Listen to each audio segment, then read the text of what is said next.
Salut les copains et les copines, bienvenue chez Bentoylight. Nous allons continuer notre petite aventure dans le domaine de la Grand Mat 3 en plaçant nos features qu'on a patché l'autre jour dans...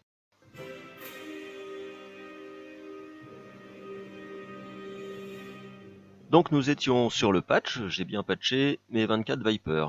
8 par pont, j'ai 3 ponts, LX1, LX2, LX3. L'ensemble est regroupé dans un feature type, dans un feature grouping, pardon, qui s'appelle Viper, qui a comme ID 100. Et chaque pont a un feature grouping, le LX1, LX2, LX3. Je quitte mon patch en cliquant sur la croix en haut à droite et je sauvegarde mes changements. Maintenant, ce qui m'intéresse, c'est d'aller mettre tout ça dans la 3D, histoire de voir ce que je fais, car dans la Grand Mat 3, le visualiseur 3D est incorporé au soft de la console. Plus besoin de télécharger un MA 3D, de faire une session réseau, de l'ouvrir, de se connecter, tout ça c'est compris. Donc là je suis sur ma page principale de la Grand Mat, de la console. Sur la droite j'ai des vues déjà préconstruites par Emma. Et ce qui m'intéresse maintenant c'est de construire ma propre vue. Je vais cliquer en haut à gauche sur le MA de Feature Sheet pour effacer la window, Delete Window. Je me retrouve avec un écran vide. Je vais créer ma propre vue. Pour ça, c'est très facile. Je fais un lasso pour déterminer la taille de la fenêtre que je veux avoir. Je vais prendre cette taille-là et je vais mettre là-dessus une fenêtre 3D dans Common 3D. Alors, il y a plein d'onglets, on verra ça un autre jour. Ici, sur le côté, je vais mettre une feature sheet qui est dans Common Feature pour avoir une vue sur mes features. Je vois, j'ai mes Viper, ma feature grouping Viper numéro 100. Sous ma vue de 3D, je vais me mettre quelques caméras pour pouvoir naviguer. Pool, caméra. Je vois ici plusieurs caméras front. Alors j'ai rien, mais voilà, left. De derrière à gauche, de derrière. On peut faire tout le tour, à droite. Front droit, le du haut, et ensuite des vues 2D de face, de côté, de derrière, de droite et d'en haut. Et je reviens sur ma vue front. À présent, pour faciliter ma navigation dans mes machines, vu que les raccourcis clavier ne sont pas encore implémentés sur la Grand Mat PC, je vais ici me créer une petite fenêtre de macros.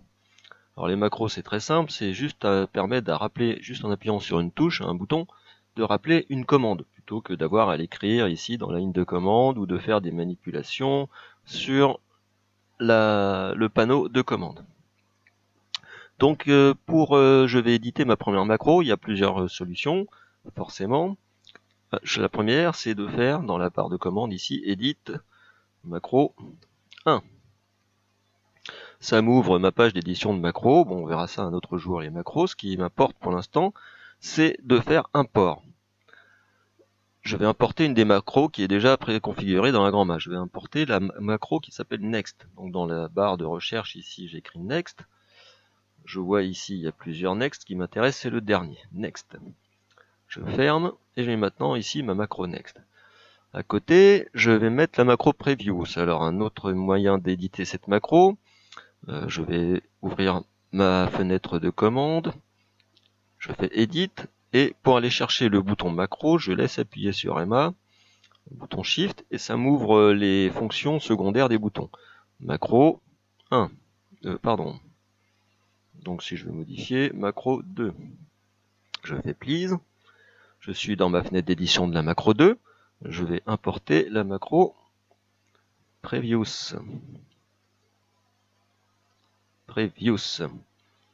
C'est celle-ci, Previews XML.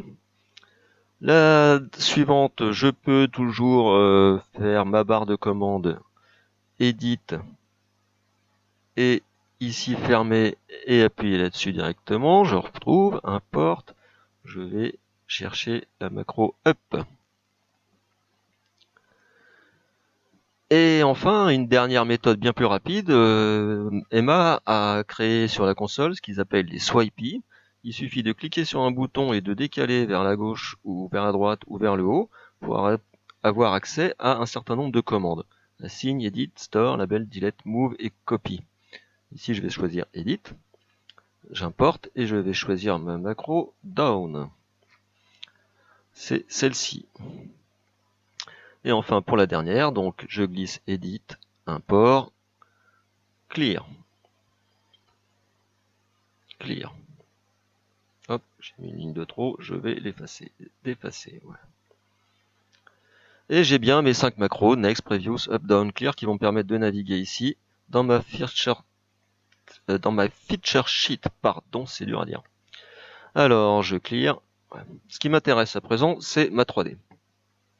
Je me mets bien en mode setup. Ici, il y a deux modes. Le mode standard qui permet de voir la 3D et d'aller sélectionner les machines. Et le mode setup qui permet de la configurer.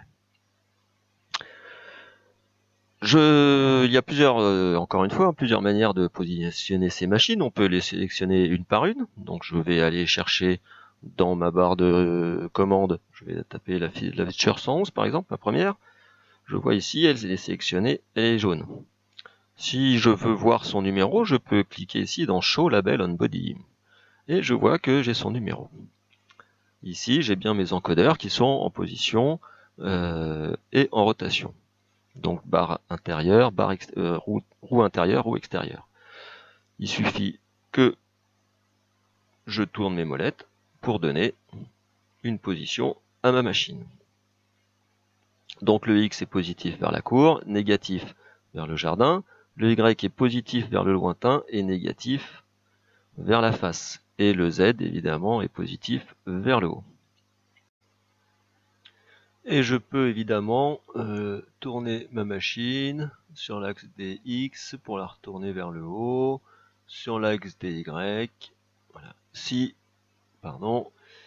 je ne suis pas content, je peux toujours resetter la rotation et resetter la position. Je peux également sélectionner plusieurs machines. Prendre mon pont 1, je vais sélectionner les machines 111 through 118. Alors le T est le raccourci clavier de through, c'est plus rapide à écrire, please. Et maintenant, j'ai mes machines sélectionnées. Je vois ici mon arborescence, mon feature grouping 100, mon pont 1 en 110 et mes 8 machines 111 à 118. Je peux simplement maintenant, par exemple, cliquer sur mon encodeur X. Je vais les mettre de -7 through 7. Alors, faut bien, le moins, c'est bien le moins du plus-moins ici, c'est pas le moins de la négation. C'est deux moins différents. Je vois que mes machines sont alignées sur l'axe X de -7 à 7. Je vais les mettre toutes à 10 mètres de haut et à 0 à Y. Mes machines sont alignées. Je peux refaire la même chose pour mon LX2 et mon LX3. Je peux aussi, tant que mes machines sont là, je peux, si je veux les aligner différemment, je peux utiliser ici le bouton Aligne qui est off. Si je le mets la barre transversale, elle va étaler de là à là. Si je tourne maintenant mon X, mes machines s'étalent comme je veux. Bon, très bien. Ici, elles vont partir d'un point fixe à gauche pour s'écarter vers la droite. Ici, ce sera l'inverse. Elles vont partir, si j'y arrive, d'un point fixe à droite pour bouger vers la gauche. Ici, ce sera à partir du centre. Et ici, à partir des côtés. Je vais remettre tout ça à 0. Pour repartir. Et je vais clearer. Donc ça, ce sont les différentes manières de placer les machines. Il y en a une beaucoup plus simple encore. Mes Vipers qui sont sur mes 3 ponts, en fait ça va faire une sorte de rectangle. Il suffit que je sélectionne ma feature Viper. Alors soit je clique dessus dans la feature sheet, soit je l'appelle feature 100. Ici je vois que mon feature grouping numéro 100, donc tous mes Vipers, est sélectionné, mais pas mes Vipers LX1 et ni mes vrais Vipers. Pas oublier que les Viper X1, les feature grouping sont des machines virtuelles qui n'existent pas pour de vrai. Donc, c'est pour ça que je vais utiliser les boutons de navigation. En fait, c'est une arborescence verticale. Le Viper est en haut, contient les Viper LX1, LX2. Donc, si je fais down, à présent, j'ai sélectionné mes Viper LX1, LX2, LX3. Si je refais down à nouveau, je sélectionne à cette fois-ci toutes mes machines. Je les vois, elles sont là, elles sont sélectionnées. Donc je retourne sur ma vue 3D, je l'active, et maintenant pour arranger facilement ces machines, plutôt que d'utiliser la fonction position rotation, je vais utiliser la fonction arrangement. Je vois ici que tout de suite mes machines se mettent en forme. Alors il y a plusieurs sortes d'arrangements, il y a la forme de grille sous forme de colonne et de rangée. On peut mettre sous forme de cercle avec en jouant sur les angles. On peut mettre en ligne. Donc ce qui nous intéresse ici, c'est de faire 3 rangées de 8 colonnes. Donc voilà, grid, je vais mettre 8 colonnes, 3 rangées. Je vais mettre 3 mètres entre chaque machine et 4 mètres entre chaque pont. Et voilà, mes machines sont alignées en rectangle. Alors elles sont en violet parce que j'ai pas encore validé l'implantation. Si ça me plaît, eh bien je garde et j'appuie sur Apply. Ensuite, je peux revenir sur ma position rotation et je vais leur mettre une hauteur de 10 mètres. Et voilà, mes 3 ponts sont à 10 mètres.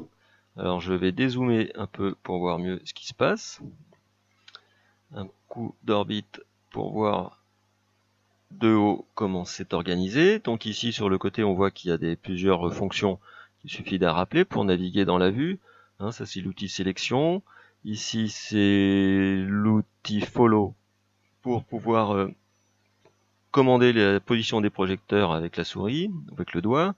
Ici c'est l'option move, orbite, un zoom et pivot, zoom to sélection. On voit dans la ligne de commande en grisé que s'affiche la fonction du bouton ici là. Reload caméra par exemple qui reprend la dernière vue. Donc je vais dézoomer un peu, faire un peu oblique pour voir ce qui se passe. Je me place bien ma caméra pour être tranquille. Et quand la vue me plaît, voilà, il me suffit de l'enregistrer dans une caméra. Pour enregistrer, j'appuie quelques secondes sur le bouton que je veux, sur la touche que je veux, et c'est enregistré. Voilà, j'ai plus qu'à la rappeler. Je peux l'appeler avec les swipey. Je l'appelle caméra, ma caméra.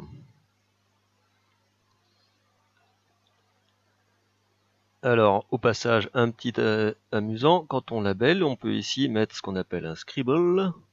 Hop, faire un petit dessin. Apply, et ce petit dessin apparaîtra sur mon bouton.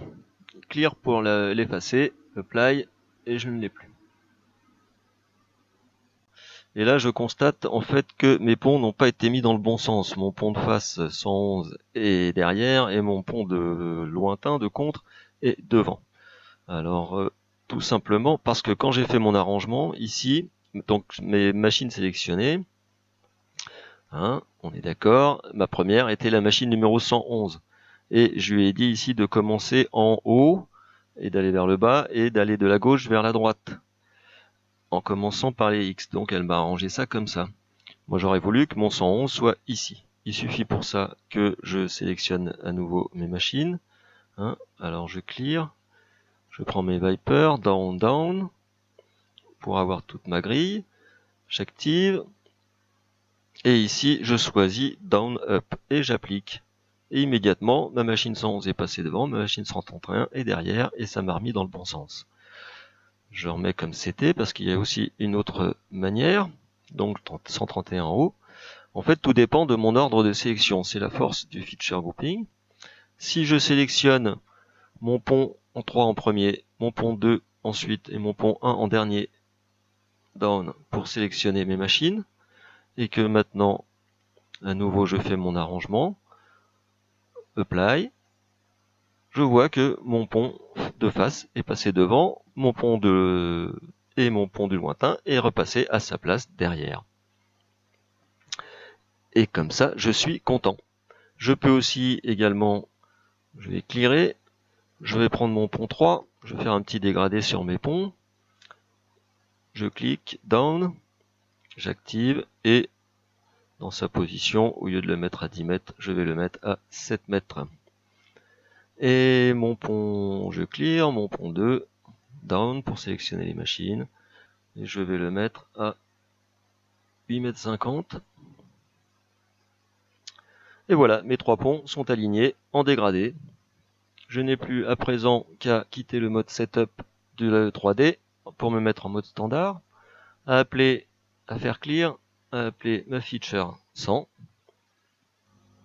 qui correspond à tous mes Vipers, et à les mettre à full. Voilà, c'est terminé pour aujourd'hui, j'espère que ça vous a plu. Ce que je vous propose comme petit exercice en attendant la prochaine vidéo, c'est de vous patcher 12 K20 de chez Clepaki qui sont dans la librairie Grandma 3 et 450 LED de tile qui sont également dans la librairie générique. On mettra 6 K20 de chaque côté sur des totems verticaux et un mur de LED de 30 par 15 en fond de scène pour faire quelque chose comme ça. Voilà, bon courage à tous et n'oubliez pas, il vaut mieux faire le con finement que grossièrement. Ciao ciao!